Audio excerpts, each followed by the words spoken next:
왜 지금에 와서 이런 이야기를 하는가 감을 잡고 앉아 계시는 분들도 있으시겠죠.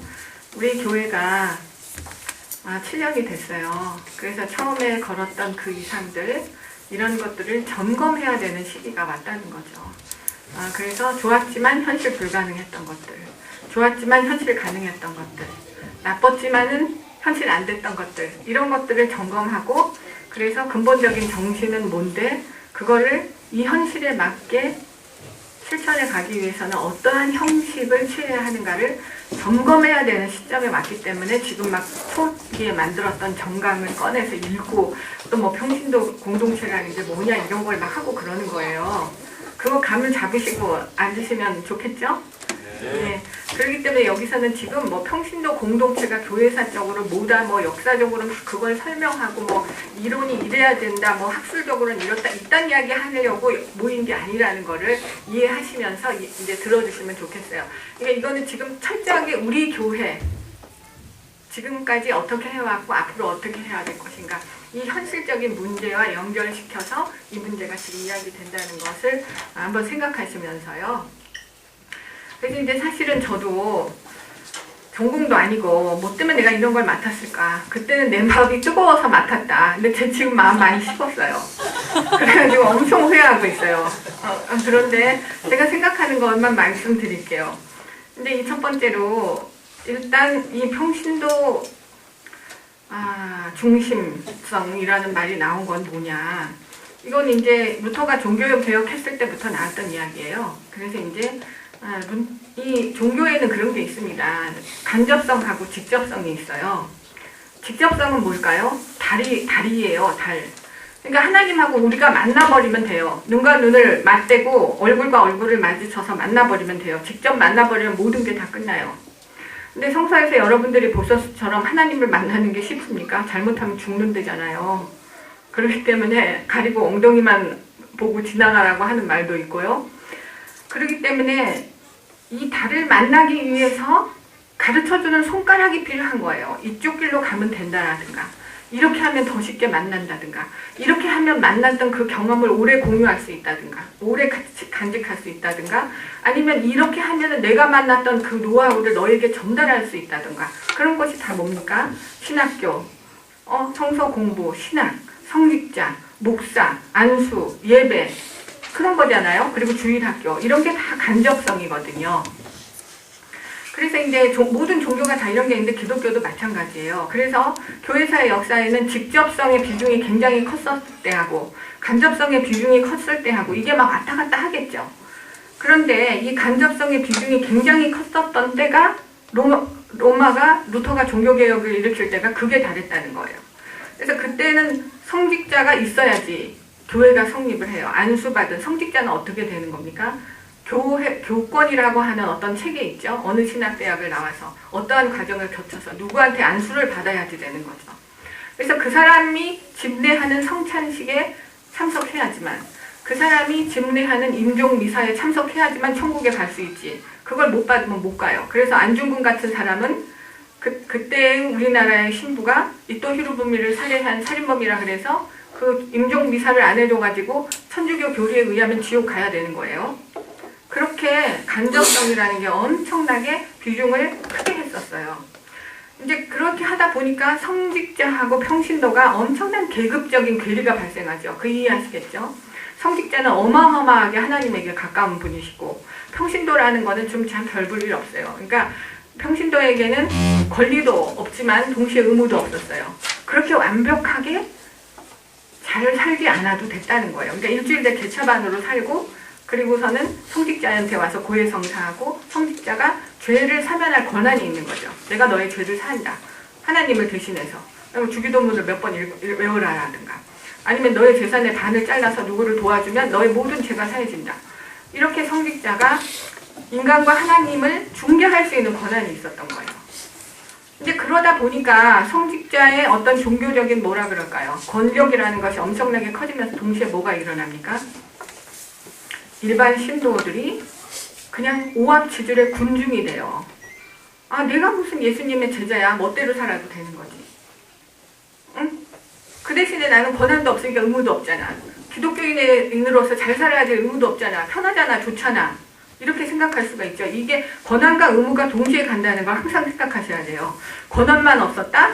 되게 억울했겠네가 아니죠. 그 대신에 책임질 것도 별로 없었기 때문에 되게 가볍게 살 수 있었어요. 이제 이렇게 되면은 성서에서 여러분들이 예수님을 따라다니는 사람들에게는 세 가지의 그룹이 있습니다. 어떤 그룹이 있을까요? 첫째는 군중이 있죠. 소문에 의해서 막 예수님을 따라다녀요. 병자를 고쳤다더라, 나병을 낳았다더라, 돌로 빵을 만들었다더라. 저 사람 따라가면 국물이 있겠네? 근데 그런 사람들은 소문에 의해서 예수님을 따라다니기 때문에 예수님을 한 번도 직접 만난 적이 없는 거예요. 그러나 예수님을 직접 만나면 뭐가 됩니까? 그 다음엔 제자가 되죠? 군중하고 제자는 너무나 다른 거예요. 군중은 어떤 사람입니까? 예수님의 소문을 듣고 따라다녀서 호산나 하고 우리들의 임금님이 되주십시오. 뭘 위해서? 나의 일상적인 필요를 채워주기 위해서. 근데 예수님이 그것을 거부하니까 바로 어떻게 돼요? 못 박아 죽여라. 빌라도한테 바라바를 내주고 예수님을 못 박아 죽이라고 한 사람이 바로 군중입니다. 그러니까 첫 번째 단계는 군중이에요. 그 다음에 우리가 지향해야 될 게 뭐겠습니까? 하나님을 직접 만나서 그분에게 뭐든지 물어야 돼요. 그리고 내 얘기를 막 하면서 그분을 내 비서실장처럼, 아니면 운전기사처럼, 아니면 가방모찌처럼, 아니면 자기의 주치의처럼 부리는 것이 아니라 그분의 말씀에 청종해서 내 삶을 바꿔야 되는 거죠. 삭개오가 그런 전형이라고 저는 생각됩니다. 그 사람은 참 형편없는 사람이었지만 예수님을 직접 만나는 열의가 있었기 때문에 어린애도 안 하는 통나무에 올라갔잖아요.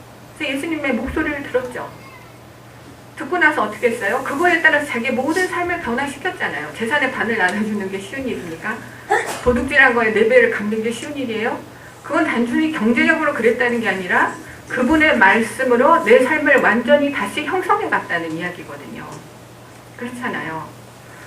그랬을 때 이런 사람이 이제 제자가 되는 거죠. 비로소 제자가 되는 거죠. 그러고 난 다음에 어떻게 해야 될까요? 그것을 증거하는 이제 사도가 되는 거죠. 그래서 성서에는 이렇게 세 종류의 인간들이 예수님을 따라다니는 걸 알 수가 있습니다. 그래서 이제 루터가 생각할 때 그래, 성직자가 종교적으로 군림하고 계급하는 거 그것도 좋아. 근데 내 진짜 참을 수 없는 거는 이 많은 사람들이, 성직자 외에 많은 사람들이 오합지졸의 군중이 되는 걸 나는 참을 수가 없어. 군중이 돼버리면 기독교의 미래는 없는 거야. 그러니까 어떻게 돼요? 이 사람들로 하여금 제자가 되고 사도가 되게 하는 게 뭘까? 이 사람들이 직접 예수 그리스도를 만나서 제자가 되고 사도가 되지 않는 한은 기독교는 미래가 없다. 그리고 그 영원한 부패를 막을 길이 없다는 겁니다. 권력이 집중되면 부패되는 거죠. 그걸 누가 막겠습니까? 그 성직자들이 자기가 원해서 그런 것도 있겠지만 평신도들이 나는 개차반으로 살아도 돼. 권한이 없는데 내가 뭐 책임도 없잖아. 아무렇게나 살아도 돼. 성스럽고 고결한 삶은 사제들 니들이나 해. 라고 자신들의 책임을 양도한 것도 있는 거예요. 그래서 이제 루터가 생각할 때 이런 것을 해결하고 누구도 군중이 되지 않고 제자가 되고 사도가 되기 위해서는 만인이 제사장이 돼야 되겠다. 그 길밖에 없다고 생각을 했죠. 그러면 목사는 안수를 받아서 전담 목회를 하는 제사장이 되는 거예요. 그럼 평신도는 뭐냐? 루터가 생각할 때 세례받을 때 예수 그리스도가 직접 머리에다 대고 안수하셨다는 거예요. 너는 일상생활에서 너와 나의 일치를 증거하는 평신도 제사장이 되라. 이게 어마어마한 이야기죠. 그래서 이 평신도 제사장이라는 것은 권한을 가졌을 뿐만 아니라 어떤 권한이요? 성직자라는 매개를 거치지 않고 하나님께 직접 다가갈 수 있습니다. 엄청난 권한이죠. 성직자가 성서를 해설해 주지 않아도 자기가 성서를 읽고 그 성서를 직접 하나님을 만날 수 있어요. 성직자에게 고해성사를 하지 않아도 하나님과 독대하고 하나님 내가 이러이러한 죄를 졌는데 내가 이것을 지고 가기에 너무나 무겁습니다. 용서해 주십시오. 직접 용서받을 수 있습니다. 엄청난 권한을 가졌죠. 그와 동시에 뭡니까? 너의 일상의 삶에서 네와 내가 연합하고 일치했다는 것을 너의 평범한 일상의 삶에서 증거해라. 그것이 너는 나의 제자다. 그리고 너는 그것을 증거해야 되는 나의 사도가 돼야 된다. 라고 하는 책임도 동시에 갖게 됐다는 겁니다. 그래서 우리가 만인 제사장설로 종교개혁 일으켰다고 좋아할 일이 아니에요. 저는 솔직히 말해서 이 책임 너무 무거워갖고 카톨릭에 가고 싶어요. 여러분들 그런 생각 안 하십니까? 전 카톨릭이 굉장히 좋아요. 예전도 저는 아주 마음에 듭니다. 그 예전도 인간의 어떤 신앙적인 경험을 통해서 만들어낸 거기 때문에 어느 날 갑자기 허투루 만든 게 아니에요. 이렇게 하니까 멋져 보이네. 뭐 이렇게 해서 만든 게 아니라 1500년의 인간의 신앙적인 경험을 통해서 성찬식은 이렇게 하는 게 좋구나. 뭐 그런 어떤 신학적인 다 고백이 들어있는 거기 때문에 전 예전도 좋고, 그리고 나는 난 대충 살아도 되고 사제만 고결하고 뭐예요? 예수의 제자답게 살아야 되는 책임을 갖는다. 전 그것도 너무 가벼워서 좋은 것 같아요. 제 삶이 너무 가벼워서. 근데 안타깝게도 저는 카톨릭을 들어갈 만한 기회를 놓쳤습니다. 제 개신교에 제가 목이 꼈지요. 그래서 할 수 없이 앉아있어요. 그렇지만 참 전 불만이 많아요. 이 부분에 대해서. 내 책임이 너무 무겁다. 내가 하나님을 직접 만나고 독대하고 그리고 하나님의 제자가 되고 하나님의 사도가 돼야 된다니. 그것도 일요일만 내가 잘하면 되고 뭐 거른 착한 척하면 되고 미사 잘 드리고 예배 잘 드리면 되는 게 아니고, 일상생활에서 그리스도와 내가 어떻게 연합하고 일치하고 있는가를 일상생활에서 드러내야 된다니. 나 정말 너무 무거워서 내가 못해먹겠다는 생각이 들 때가 한두 번이 아닙니다. 그래서 어쨌든 루터는 그러한 생각을 가지고 개신교의 종교 개혁을 했어요. 그래서 만인 제사장설을 만들었습니다. 그러면서 평신도와 목회자의 차이를 뭐라고 설명하냐면, 이거는 카톨릭에서처럼 본질적인 차이가 아니다. 이거는 직능적인 구별이다. 그러니까 개신교에서는 목회자도 예수 그리스도의 양이에요. 신자도 양이고요. 그래서 목사님이 와가지고 신자들한테 양들을 어쩌고 그러면서 자기는 양 아닌 것처럼 하는 거, 이건 되게 카톨릭적이에요. 개신교적이 아니에요. 넌센스예요. 그리고 신자들도 앉아가지고 목사님이고 우리는 양입니다. 그러면서 입만 벌리고 이렇게 앉아가지고 양들한테 가만히 있을 테니까 먹여주세요. 이것도 이 사람은 개신교에 앉아있지만 사실은 카톨릭 신자예요. 그쪽으로 가야 돼요. 그래서 어쨌든 간에 본질은 똑같은데 직능상의 구별이 있다라고 했습니다. 왜냐하면 평신도는 일상생활에서 증거해야 되기 때문에 일요일날 와가지고 예배 보고 이런 거 하기가 참 어려운 거예요. 누군가가 전문적으로 그걸 코디해줘야지 교회 생활이 굴러갈 거 아닙니까? 그래서 이제 목회자를 세웠다는 겁니다. 그래서 이후에 개신교 공동체는 뭐라고 이야기하냐면 평신도 공동체라고 이야기하지 않아요. 이후에 개신교는요, 신자들의 공동체라고 이야기합니다. 신자에는 두 가지 종류가 있어요. 목회자인 신자, 평신도인 신자. 둘 다 신자예요. 이해하시겠습니까? 본질은 똑같아요. 그러나 역할은 달라요. 기능은 달라요. 그런데 그렇다고 목회자를 빼버리고 평신도만 교회하겠다? 그럼 목회자는 어디 가라고? 안 되잖아요. 그러니까 목회자도 껴줘야죠. 그래서 목회자, 평신도가 같이 하는 신자들의 공동체라는 말을 쓰지 평신도 공동체라는 말은 이 세상에 없습니다. 그래서 오늘 우리 교회도 정관을 보면 평신도가 중심이 되는 교회라고 했죠. 목사도 껴줘야 되니까. 저 같은 사람이나 김경재 목사님, 박영민, 민규산 목사님 다 나가라고요? 우리도 껴갖고 데리고 가야 되잖아요. 그러니까 이거는 신자들의 공동체라는 거죠. 그래서 우리가 교회는 평신도의 공동체가 돼야 된다. 이거는 굉장한 어폐가 있는 말이라는 겁니다. 교회는 신자들의 공동체가 돼야 된다. 이렇게 이제 이야기를 해야 되겠죠. 그러면 이제 역사적으로 봤을 때 제도적 교권에 의해서 안수받은 전담 목회자를 두지 않고 교회를 한번 운영해 보려고 하는 실험들이 있었습니다. 예를 들어서 뭘까요? 퀘이커 모임 같은 것들이요. 근데 퀘이커도 그걸 코리해줘야 되는 어떤 중심의 사람은 있어야 되죠. 그러니까 그 사람이 교권에 의해서 안수받은 목사는 아니더라도 대단한 영성을 가진 지도자가 있습니다. 그리고 또 일본의 무교회주의 같은 것도 보면 거기도 선생이라는 게 있죠. 선생이라는 게 있어서 그 사람도 엄청난 성서 공부와, 일본의 무교회주의의 선생들은 대개 신약성서, 구약성서 학자입니다. 그래서 교단에 소속해갖고 목사 안수만 안 받았고 신학대학만 안 나왔지 누구에 못지않게 성서를 꿰뚫는 사람들이에요. 그래서 무교회를 만들었는데 제가 일본 무교회 집회에 한번 가봤습니다. 분들은 뭐 이렇게 일요일에 국민회관이라든가 공장이라든가 이런 걸 빌려갖고 일요일만 모여요. 정말 10시에서 12시까지만 모여요.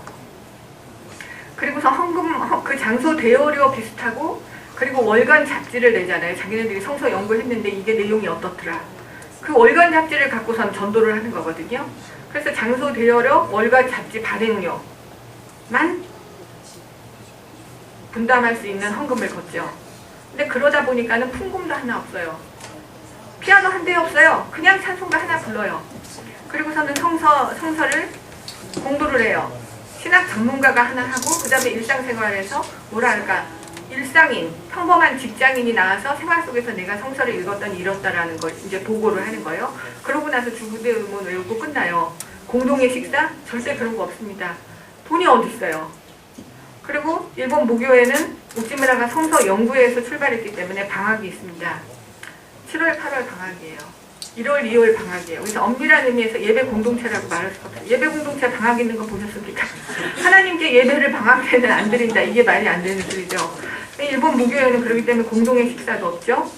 그리고 주일학교 이런 건 생각할 수 없어요. 그렇기 때문에 일본 무교회 오늘날의 고민은 전도가 안 되죠. 학대 재생산이 안 됩니다. 이제 문 닫으려고 하고 있다는 거예요. 한국 무교회도 일심회가 있어요. 한정동에 있어요. 거기 가서 보니까 일본보다 조금 업그레이드 돼가지고 찬송가 부를 때 테이프를 틀더라고요. 반주가 나오는 테이프요. 근데 제가 그걸 보고 그럼 끝나서는 그 옆에 있는 식당에 가서 식사를 하는데 각자 5천, 자기가 시킨 식사는 자기가 돈을 내더라고요. 아, 그래서 제가 이걸 보고 아, 여기도 좀 이따 문 닫게 생겼구나 이렇게 생각했습니다. 그 다음에 이제 우리나라에서도 그 말 많은 세길교회가 있어요. 세길교회는 그런데 보세요. 한한산, 지리섬, 김창락 이런 사람들, 권진관, 뭐 차옥승 이런 사람들 다 뭐예요? 신학대학 교수거나 아니면 사회적으로 명망 있는 사람들이거나 성서 전문가예요. 그래서 여기는요, 교단에서 안수받은 목사가 없다 뿐이지 그거를 대신할 수 있는 목회자가 너무 많은 거예요.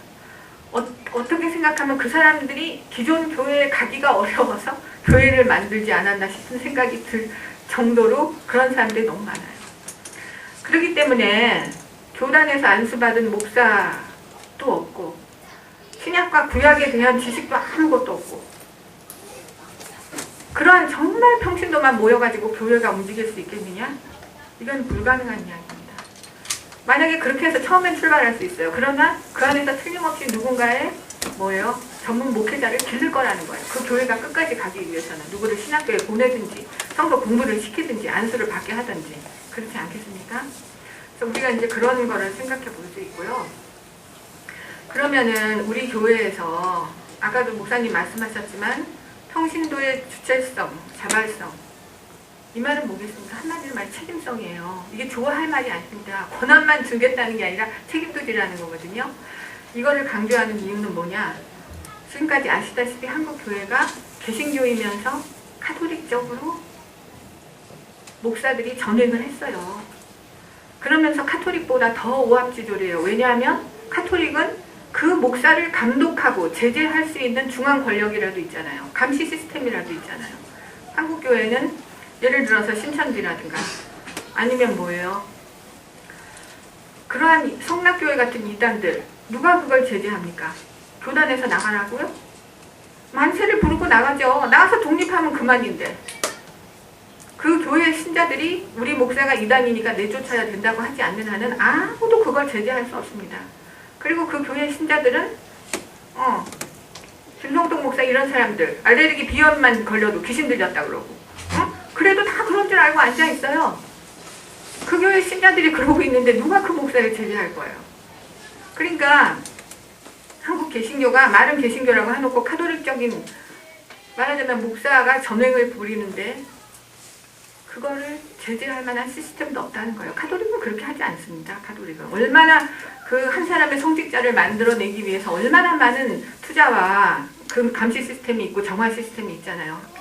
그러니까 우리가 그런 어떤 한국 개신교의 이런 식의 전담 목사가 전횡을 하는 거에 대해서 비판적으로 저항하기 위해서 우리 사기오 교회는 이 개신교의 만인 제사장설에 입각한 신자들의 공동체, 권한과 책임성을 모든 신자가 자각하자라고 하는 이 본질을 다시 한번 분명히 하기 위해서 평신도의 주체성과 책임성을 중시하는 교회 운영을 한다. 이제 이렇게 된 것이다라는 것을 여러분들이 이해해 주셨으면 좋겠습니다. 이제 우리 교회의 현재 현황을 보시면 아시겠지만은 우리 교회의 현황은요, 전담 목사가 전행을 하라고 해도 하기가 어려운 구조입니다. 그렇지 않아요? 일단 신자들이 너무 똑똑하고, 그렇죠? 그리고 신자들이 자기네들의 권한에 대해서는 지극하게 밝습니다. 그러나 자기의 책임성이 얼마나 어마어마하고 막중한가에 대해서는 거의 감각이 없어요. 개념이 없어요. 그렇기 때문에 우리 교회의 문제는요, 우리 한국 개신교회 대형교회에서 하는 것처럼 담임 목사의 전행을 제지하기 위해서 노력해야 되는 것이 아니라 제대로 된 목사에게 그 사람의 리더십이 최대한 잘 발휘되도록 인정해주고, 그 목사님이 어떻게 하면 이 평신도들의 주체성과 책임성을 잘 코디할 수 있을까, 그거에 힘을 결집시켜줘야 되는 것이 우리 교회의 현황이라는 겁니다. 여러분 제 의견에 어떻게 이 일을 제기하시고 싶습니까? 아니야, 우리 교회는 목사가 전행이 너무 심해서 제지해야 돼, 이렇게 말하고 싶으세요? 입장을 좀 말씀하십시오. 그러면 여기서 이제 조직 운영을 어떻게 할 것인가? 그럼 이게 최대한 민주적인 운영이 돼야 된다. 이건 뭔 말이겠어요? 하나님 앞에서 권위와 책임을 똑같이 져야 된다는 거죠. 응? 그거를 나 권한만 지겠어, 책임은 지지 않겠어, 이렇게 말하면 안 되죠. 근데 그래서 이걸 같이 지기 위한 최대한 민주적인 공동체를 만들기 위해서 중요한 게 뭘까요? 첫 번째, 정보가 공유돼야 됩니다. 정보가 왜 그래요? 정보가 곧 권력이니까 그렇죠. 그렇잖아요. 대통령은 가장 높은 정보를 쥐고 있고 그 밑에 수위는 아무래도 정보가 떨어지죠. 그렇기 때문에 정보의 공유가 굉장히 중요하죠. 그래서 재정 문제에서부터 시작해서 조직의 문제, 그 다음에 중대한 결정을 내리는 거, 예를 들어서 우리가 7년째다. 이 정관을 그대로 가져갈 것이냐, 아니면 유급 전담 목사를 모실 것이냐, 교회 건물을 하다못해 전세로 바꿀 것이냐, 이런 식의 중대한 결정에 대해서 정보를 공개하는 것이 원칙이 돼야 된다고 저는 생각합니다. 기본적으로 공개하는 것. 그러나 예외적인 거에 대해서는 꼭 알리지 않아야 될 것은 예외적인 사항으로 둔다. 이걸 원칙으로 삼아야 되는 거죠. 그래서 이걸 모든 것을 다 비공개로 하고 아주 예외적인 것만 공개한다. 이런 거는 안 된다는 겁니다. 무슨 말인지 이해하시겠죠? 그래서 근데 여태까지 우리 교회를 보면 너무나 우리 신자들을 많이 배려했어요. 교회의 재정 문제라든가 조직 문제라든가 이런 것들이 너무나 어려운 상황이 많은데 신자들이 알면 두려워할 거야, 아니면 부담을 너무 느낄 거야 라고 생각하면서 말 안 하고 일부의 몇 사람만 끙끙거렸어요. 그리고 어느 날 그것이 결정이 돼갖고 알려지니까 이게 뭐야? 나를 빼고 지들끼리 결정했네? 평신도의 어떤 뭐 주체성을 중요하게 한다면서 왜 이런 일이라고 광분하시는 분들도 있었고, 교회가 이런 일이 있었구나, 새삼스레 알았다 라고 하시는 분들도 있고 그래요. 그러니까 앞으로는 기본적인 것은 정보를 공개하는 것을 원칙으로 하고, 그리고 맨 처음 온 사람한테까지 우리 교회가요 지금요 재정이 이래요 라든가 이런 말 할 필요 없잖아요. 그런 사람한테는 안 하더라도 기본적으로 공개한다라는 거. 그래서 이제 우리 교회는 지금 보면 운영위원회가 7개 부처가 있고요, 처장, 부처장이 있습니다. 그리고 여기 교역자하고 목회자가 2사람 있고 전도사 1사람이고요. 그래서 총 17명이에요. 그리고 재직회가 이 운영위원회 플러스 신도회, 우리 여자 신도회 2개, 남자 신도회 2개 있죠. 거기에 또 회장, 부회장 해가지고 4 곱하기 2니까요 8이죠. 그래서 17 더하기 8은 총 25명인데 이 중에 겹치는 사람도 있어요. 그래서 이제 이 사람들이 재직회가 되는 거거든요. 근데 지금 보면 재직회가 2개월에 한 번 정도 하고 있나 봐요. 근데 이거를 가능한 한 1개월에 한 번 정도 해가고, 그리고 또 특별히 교회 일에 대해서 관심이 있고 책임을 나누고 싶고 고통을 분담하고 싶은 사람한테는 좀 껴주고, 그리고 공동회의 같은 거를 1년에 일을 해서 이렇게 해갖고 가능한 한 정보를 공유해서 책임과 권한을 분담하는 식으로 하자. 이거를 제가 말씀드리고 싶고요. 또 하나는, 그럼 아까 목사님이 말씀하신 대로 교회가 민주적으로 운영될 수 있는가? 민주주의라는 게 그렇잖아요. 이걸 뭐 법으로 아무리 이게 규정한다 그래서 민주적으로 됩니까? 그리고 또 솔직히 말해서 교회는요, 민주주의를 실행하기 위해서 모인 집단이 아니에요, 저희는요. 그렇잖아요. 그러려면 우리는 차라리 하급 의회를 하든지 당장 선거를 하든지 그런 걸 해야 되는 거죠. 그래서 사교육 교회가 평신도 중심성, 평신도를 중심으로 하는 그런 평신도 중심성을 잘 끌어가기 위해서 진짜 중요한 건 뭐냐면 운영의 최대한 민주적인 그런 식의 운영 방법, 이것의 절차와 이 과정을 잘 운영해 가는 것도 중요하지만 진짜 중요한 건 뭐냐면 한 사람 한 사람이 군중이 되지 않고 예수 그리스도를 어떻게 하면 직접 만나서 제자가 되고 사도가 되겠는가, 이 부분에 대한 엄청난 열정과 자기 수련이 필요하다는 겁니다. 그래서 우리 교회의 진정한 정책, 그렇게 되지 않았을 때, 평신도 중에 자기가 주님의 제자가 되지 않았을 때는 그 자신이 본래 공격적인 사람은 자기 자신을 더 막 강화하면서 자기가 목사처럼 군림하려 그럴 거란 말이죠. 장로 중에 목사 같은 사람 얼마나 많습니까? 그리고 또 자기가 예수님의 제자로서 자기 정체성이 확립되지 않으면 난 이런 게 귀찮아서 못 해먹겠어. 그냥 누가 교황해. 내가 그 밑에 가고 다 할게. 자기 권한을 양도하는 거예요. 그래서 우리의 이 구조가, 물고 물리는 이 구조가 말하자면 우리의 개신교라는 거 하는 것을 카톨릭적인 그런 어떤 시스템 있잖아요. 오늘날의 카톨릭은 또 굉장히 많이 달라졌기 때문에 가서 너네들은 그런다더라 그러면은 또 너네는 언제적 이야기 하는 거야. 그건 1515년 이야기지. 이렇게 이야기해요. 근데 아무튼 그런 식으로 전담 목사의 전횡이라 그럴까요? 목소리 큰 사람의 전횡이라고 하는 시스템을 너와 내가 물고 물리면서 만들어낸다는 거예요. 누가 다른 사람이 만들어내는 것이 아니라. 그래서 여기서 그런 식의 민주적인 운영 질서를 만드는 것도 좋고 절차를 만드는 것도 중요하지만 그 저변에 있어야 될 것은 뭐냐면은 내가 예수 그리스도의 제자가 돼야 되겠다. 내가 주님을 소문이 아니라 직접 만나서 제자가 돼야 되겠다. 그리고 그분을 증거하는 사도가 돼야 되겠다는 이 열성, 이 정체성, 그리고 이 엄격한 자기 훈련이 없으면 헌법 절차 아무리 만들어 놔봤자 똑같은 꼴 된다는 겁니다. 그래서 저는 그 부분에서 우리 교회가 내가 하나님을 직접 만나기 위해서 얼마나 노력했나, 이런 식의 훈련 프로그램을 앞으로 가져야 된다, 개발해야 된다는 것을 제안하고 싶어요. 여러분들 중에 평신도 이야기하지만은, 평신도 주체성, 자율성, 책임성 이야기하지만은 성서를 직접 읽어보려고 노력하신 분이 얼마나 있습니까? 성서를 읽어보려고 노력하신 분이 얼마나 있으세요? 다른 교회하고 다른 교인, 다른 교회의 교인들과 다른 우리 교회의 어떤 그런 것이 뭐가 얼마나 있습니까? 성서를 얼마나 읽어보셨어요? 얼마나 직접 읽어보셨어요? 얼마나 깊이 읽어보셨어요? 성서 속에서 하나님을 직접 만나려는 노력을 해보셨습니까? 오셔가지고 담임 목사에게 뭘 그렇게 많이 기대하세요? 설교에 뭘 그렇게 많이 기대하세요? 여러분 설교 듣고선 기억하세요? 전 머리가 나빠서 그런데 기억 못합니다. 설교에 의해서 사람이 변화된다고 생각하십니까? 예수 그리스도를 믿어야 되겠다는 결심을 끌어내는 것까지입니다.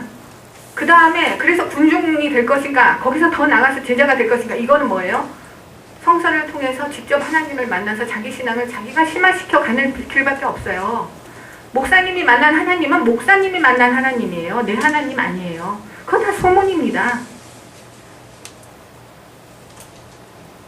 우리가 그러면서 얼마나 기도했나, 그리고 주님의 말씀에 의해서 내 삶을 재형성하기 위해서 내가 얼마나 노력했나, 이거에 대한 훈련 프로그램을 제공하는 게 교회가 해야 될 가장 큰 일이라고 생각합니다. 그래서 앞으로 우리 교회는요, 이 부분에 대해서 엄청나게 고민해야 된다고 저는 생각해요. 성가대의 찬양 듣기 위해서 교회 옵니까? 그거보다 더 잘하는 데 많잖아요. 민주적인 어떤 조직 운영, 그거 실험해보기 위해서 교회 와요? 그건 정당을 가든지 뭐 딴 데를 가야 되는 거죠. 봉사활동 하기 위해서 교회 옵니까? 그냥 그건 봉사회를 만들어서 거기 가면 돼요. 더 조직적으로 더 잘해요, 열심히. 그럼 우리가 밥 먹기 위해서 교회 옵니까? 그렇지 않잖아요. 우리는 하나님을 만나기 위해서 왔다는 거예요. 그리고 일주일 동안, 6일 동안 내가 그거를 담임 목사 없어도, 전도사님 없어도 내 혼자 내 신앙을 성숙해 가기 위해서, 내 신앙을 재생산하기 위해서 내가 노력하는 거예요. 그리고 교회가 그거에 대한 프로그램을 제공하죠. 그리고 일요일날 그걸 서로 점검하는 거예요. 그러다 3000% 가지 않았나? 성령의 소리라고 들었는데 사실은 악령의 소리가 아니었나? 이거 영의 식별은 어떻게 하지? 그리고 내가 받은 그 감격을 서로 나누면서 서로를 격려하고 모닥불처럼 지펴가고 그래서 확인하고 공감하고 확산하고 또 흩어져가고 6일 동안 나의 일상성 속에서 내가 만난 예수 그리스도와 내가 얼마나 연합했는가, 얼마만큼 일치했는가를 증거하고 또 지쳐갖고 피로해져서 교회에 와가지고 그걸 다시 공유하고 확산하고 점검하고 재생산하고. 우리 교회는 앞으로 평신도의 주체성 최대한 살리는 길은 바로 여기에 있다고 생각합니다. 그렇지 이걸 무슨 형식이 교회 건물이 있으면 어떻고 없으면 어떻습니까? 담임 목사가 있으면 어떻고 없으면 어때요? 교회 건물 없는 것보다 있는 게 훨씬 낫죠? 응? 여러분 2개월에 한 번씩 이사 다니고 싶으세요? 집도 마찬가지잖아요. 2년에 한 번씩 이사 다니는 그 전세 쓰라림이 그게 뭡니까? 그게 정착이 안 되고 불안정하잖아요. 그래서 사람들이 다 자기 집을 갖고 싶어 하는 거죠. 담임 목사 없는 것보다 있는 게 훨씬 낫죠. 코디 해주잖아요. 우리가 그걸 다 할 수 없잖아요. 근데 그런 거는 사실은 있어도 그만이고 없어도 그만이고 안 되면 할 수 없는 거예요. 근데 진짜 중요한 건 뭡니까? 내가 평신도로서의 주체성을 가질 수 있게 예수 그리스도와 나를 직접 만나게 해서 내가 그분의 제자가 되어야 된다. 그리고 그분의 능력과 사랑과 뭐 기쁨이라든가 이런 것을 내 삶에서 전하는 사도가 돼야 되겠다는 거. 이러한 각오, 응? 이 열정, 이것을 위해서 자기가 모든 대가를 지불하고 훈련하고 수련하겠다라고 하는 내 희생을 각오하고 이것만은 내가 꼭 얻어내고야 말겠다라고 하는 이 뭡니까? 이 자세 없으면은요 다른 거 아무것도 있어봤자 소용없습니다. 건물 없고 목사 만들지 않고 교단에 가입하지 않는다고 평신도 교회 되는 겁니까? 그러면 뭐 얼마나 간단하겠어요. 그런 거 아니죠. 이거는 정말 각자의 신앙적인 결단과 훈련이 필요한 거고 이것을 위해서 교회가 훈련 프로그램을 제공하는 거 이게 저는 굉장히 중요하다고 생각합니다. 그래서 이제 향후의 모색을 말씀을 드리면요. 7년이 지났기 때문에 우리가 처음에 생각했던 거를 이제 점검해 봐야 되고 그거에 맞춰서 정관도 새롭게 작성하는 게 필요한 것 같습니다. 그래서 교회 운영을 체계화하면서 설립 취지 중에 뭐가 타당하고 뭐는 이제 버려야 되고 해보니까 안 되더라. 그리고 해보니까 이거는 하겠는데 이걸 하기 위해서는 구체적으로 어떤 형식이 필요하더라. 그런 거. 예를 들어서 뭐 전담 목사를 모실 것인가 말 것인가.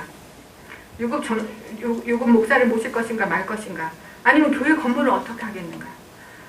예를 들어서 교회 건물이 없을 때 예를 들어서 우리 교회에서 얼마 전에 일산으로 뭐 어떤 건물이 나왔다고 거기 보러 간 적 있죠.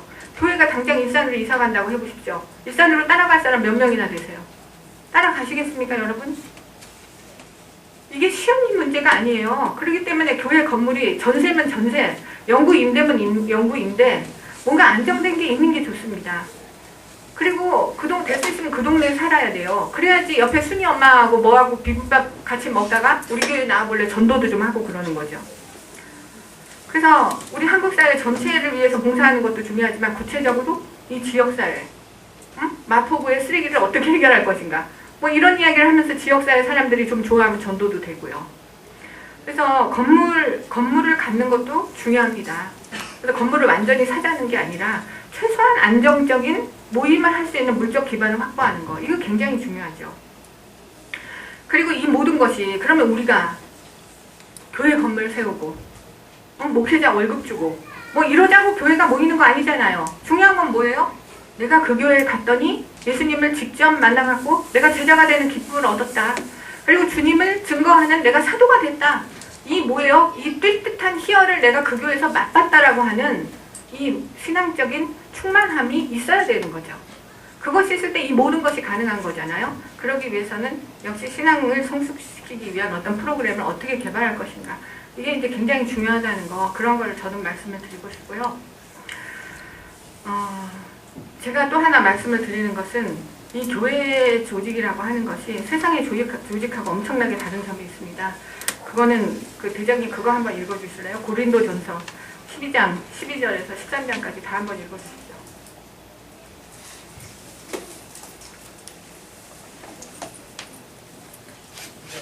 12절에서요. 13절까지요. 마이크 드릴까요? 몸은 하나인데 많은 지체가 있고 몸의 지체가 많으나 한 몸인과 같이 그리스도도 그러하니라. 우리가 유대인이나 헬라인이나 종이나 자유인이나 다 한 성령으로 세례를 받아 한 몸이 되었고 또 다 한 성령을 마시게 하셨느니라.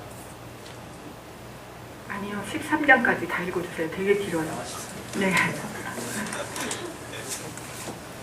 몸은 한 지체뿐만 아니요 여럿이니 만일 발이 이르되 나는 손이 아니니 몸에 붙지 아니하였다 할지라도 이로써 몸에 붙지 아니한 것이 아니요 또 귀가 이르되 나는 눈이 아니니 몸에 붙지 아니하였다 할지라도 이로써 몸에 붙지 아니한 것이 아니니 만일 온몸이 눈이면 듣는 곳은 어디며 온몸이 듣는 곳이면 냄새 맡는 곳은 어디냐. 그러나 이제 하나님이 그 원하시는 대로 지체를 각각 몸에 붙였으니 만일 다 한 지체면 지체뿐이면 몸은 어디냐. 이제 지체는 많으나 몸은 하나라. 눈이 손더러 내가 너를 쓸 데가 없다 하거나 또한 머리가 발더러 내가 너를 쓸 데가 없다 하지 못하리라. 그뿐 아니라 더 약하게 보이는 몸의 지체가 도리어 요긴하고 우리가 몸에 덜 귀히 여기는 그것들을 더욱 귀한 것들로 입혀주며 우리의 아름답지 못한 지체는 더욱 아름다운 것을 얻느니라. 그런즉 우리의 아름다운 지체는 그럴 필요도 없느니라. 오직 하나님이 몸을 곧게 하여 부족한 지체에게 귀중함을 더하사 몸 가운데서 분쟁이 없고 오직 여러 지체가 서로 같이 돌보게 하셨느니라.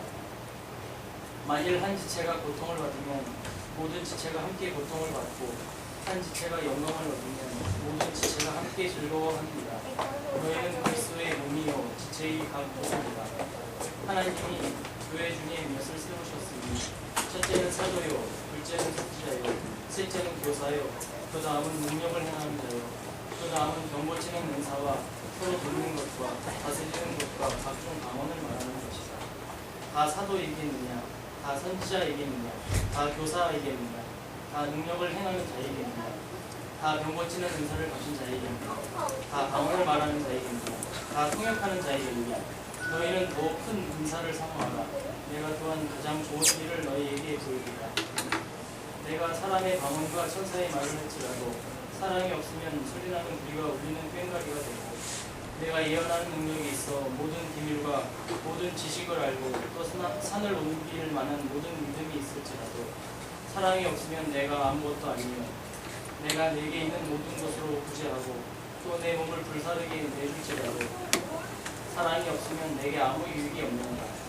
사랑은 오래 참고 사랑은 온유하며 시기하지 아니하며 사랑은 자랑하지 아니하며 교만하지 아니하며 무례히 행하지 아니하며 자기의 유익을 구하지 아니하며 성내지 아니하며 악한 것을 생각하지 아니하며 불의를 기뻐하지 아니하며 진리와 함께 기뻐하고 모든 것을 참으며 모든 것을 믿으며 모든 것을 바라며 모든 것을 견디느니라.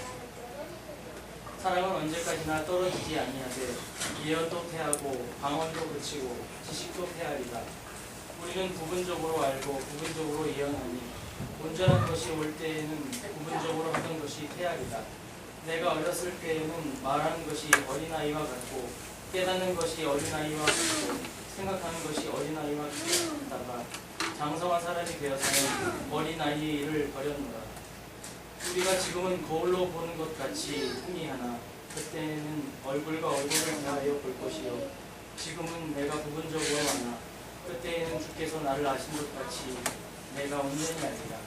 그런데 믿음, 소망, 사랑 이 세 가지는 항상 있어야 하는데 그 중에 제일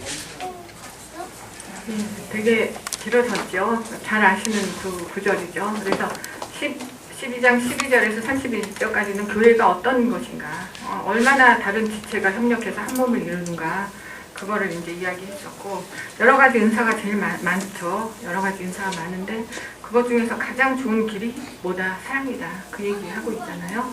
그래서 우리가 인간이 만든 조직이 여러 가지가 있습니다. 근데 인간이 만든 조직, 교회도 인간이 만든 조직이죠. 근데 인간이 만든 조직 중에 사랑이라는 것을 처음하고 끝에다가 두는 거는 이 세상에 단 하나의 조직, 교회밖에 없다는 거죠. 이게 무슨 정당이 그러겠습니까? 경제단체가 그러겠어요? 공장이 그러겠어요? 학교도 그렇지 않잖아요. 그래서 어떤 교회에는 사랑이 정말 발톱만큼 있고 어떤 교회에는 사랑이 정말 뭐라 그럴까 걸레가 돼가지고 쓰레기 청소하고 다니고 있고 뭐 모습은 천차만별이에요. 그렇지만 그 교회에서 처음과 끝에 양념이라도 사랑이라는 것이 완전히 자초를 감춰버렸을 때 그럴 때는 오는 사람도 없을 것이고 가는 사람을 막을 길도 없다는 거죠. 그래서 이 부분이 교회라는 조직이 인간이 만든 조직 중에 다른 조직과의 엄청나게 다른 차이, 그것이 명분이든 껍데기든 아니면 실질이든 간에 사랑이라고 하는 참 기가 막힌 것을 참으로 이상한 것을 뭔가 옷을 입히고 있다는 게 이거가 참 또 희한하고 놀라운 것이죠. 그래서 보면은 오늘도 보니까 컴퓨터 제공해 주시는 분들, 주방에서 그렇게 일하시는 분들, 사실은 그분들도 다 월급 받고 주방에서 일하라고 해도 안 하실 분들이잖아요. 그러죠. 주일학교 저렇게 섬기시는 분들도 그렇고 도대체 누구에게 이분들이 감시를 받고 아니면 뭐 월급을 받고 이런 거를 내놓고 그러겠어요. 그냥 사랑 때문인 거잖아요. 그래서 우리들 안에서 움직이는 하나님의 사랑을 우리가 보고 그것을 공유하면서 거기서 내 사랑이 움직이는, 그럴 때 교회가 되는 거지, 그러지 않을 때는 엄청나게 좋은 교회 건물이랑 목사라든가 대단한 운영 원리가 있어도 그 교회는 자멸하는 않는 거죠. 그게 이제 또 교회의 조직이라는 거에 참 세상하고 다른 굉장한 묘미가 있는 것 같습니다.